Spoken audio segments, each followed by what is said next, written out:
The 49ers are going to be a really good team. And for some reason, the national media is just kind of ignoring them. And if you're new to our channel, that is what this channel is all about. We give love to teams that get ignored by the national media. I don't understand it with the San Francisco 49ers. We're Detroit Lions fans, so we know all about being ignored, but that's usually for good reason because we're not very good. Now we're on the other end of the spectrum where it's like we're getting a lot of attention, but teams like the San Francisco 49ers, who went 13-3 last year, who I think it was 13-3 or 13-4, whatever. NFC Championship game, won 10 in a row at one point. I mean, all these great things, and yet it's somehow they've gotten forgotten about. And the reason is, I think it's because they have a star in the making that it's just like, oh yeah, that's right. That's what, see what he does. That's their quarterback Brock Purdy. We haven't forgot about him, but we've forgotten how good he was and what he did for the San Francisco 49ers. And I'll get to that in just a second, but let's look at what we're looking at here. So San Francisco quarterback Brock Purdy made a long anticipated preseason debut 5 months after having surgery on his torn UCL suffered in the playoffs.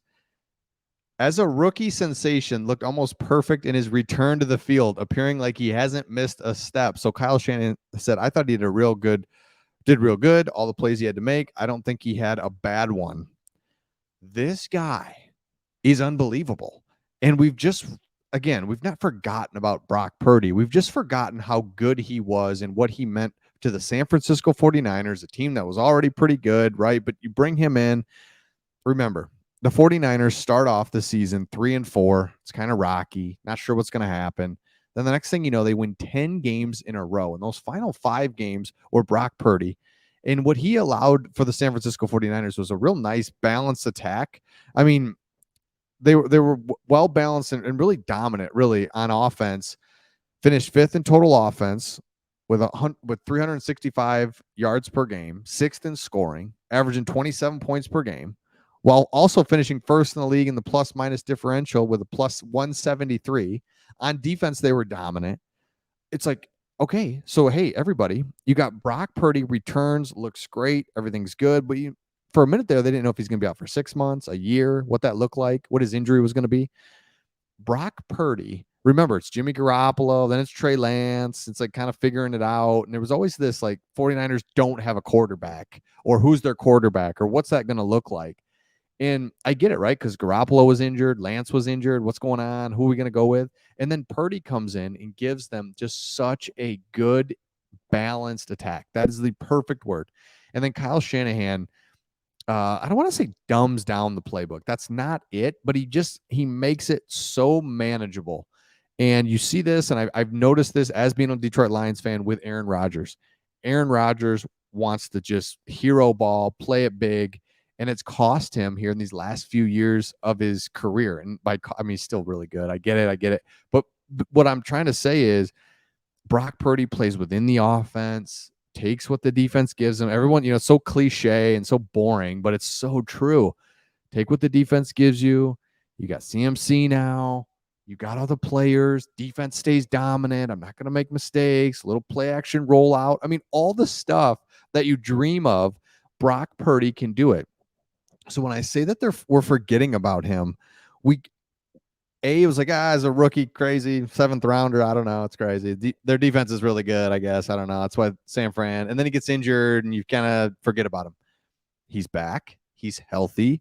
San Francisco 49ers defense still going to be really good. More weapons on offense than they had last year. They're all back. They're ready to. I mean, the 49ers, and I said it earlier. And by the way, just real quick, let me know your favorite all-time San Francisco 49ers player. We've been asking different franchises across the league in our videos, and really good responses because, I mean, especially 49ers. I mean, holy smokes, do you go? I don't want just like the straight up Jerry Rice, obviously. Give me something a little sneaky, somebody that we're not really thinking of, that I'm not thinking of anyway. Steve Young, Terrell Owens, by the way. I like Terrell Owens, and I was one of the few that actually liked him when he was getting like kind of weird there with the Eagles and stuff.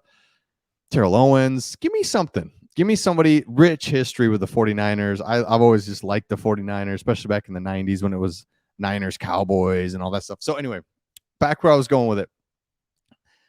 the Lions are a team that is getting the attention. And here's why. And you see this every year where it's like you kind of look for that team that's on the rise, team that was worst to first, or, especially in the NFC South, it seems like the Buccaneers, the Panthers, somebody in that division always comes out of nowhere. And, those are the cool stories and kind of the catchy stories. But if you're just going to let's just be honest about it, the San Francisco 49ers are going to be really good. Last year, they swept the division. They swept the Seahawks for the first time in, I think, since 2011. So 10, 11 years, 12 years, swept the division, NFC championship game, solid as ever. This is who the Lions hope to play in the playoffs, right? It's that I was just talking to a friend about this. Dude, if we can win the division, win a home playoff game, and then lose at San Fran the next round, that, heck yeah. We automatically put San Fran in there. They're going to be a really good team. But the national media, I think it's because of the headliner quarterback. You don't have him, and he was injured. And is he going to come back? I don't know. Kind of forgotten about the San Francisco 49ers. So let me know your thoughts in the comments. I can't believe how good the Niners were. I was looking up some different stats about them, and it's just interesting because look at this 10-game win streak. They went 10-7 the previous year. So it's that was a down year, a little down year for them, 10-7. So, they go on a 10-game win streak with a week 15 win against Seattle Seahawks, with the Rams and Cardinals both being mathematically eliminated from the playoff. They won the NFC West for the first time since 2019. They swept the division for the first time since 1997, back in the heyday. Oh, my goodness, the heyday. So they defeat the Dallas Cowboys. That was an epic playoff game.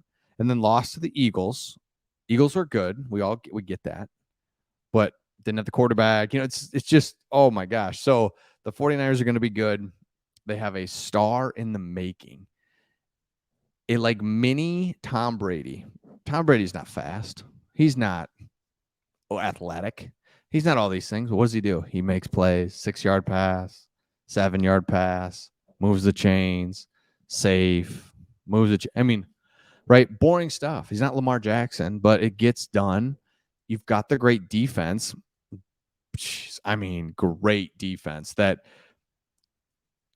everyone wants the 49ers defense. Everyone tries doing other things because they have to. You have to blitz, you have to do this, but you want to rush 4, get pressure with 4, drop everybody else, play solid as can be, great corners, great defensive back, great linebackers, of course. So let me know your thoughts in the comments on this one. San Francisco is going to be good, and we'll see all of you on the next one.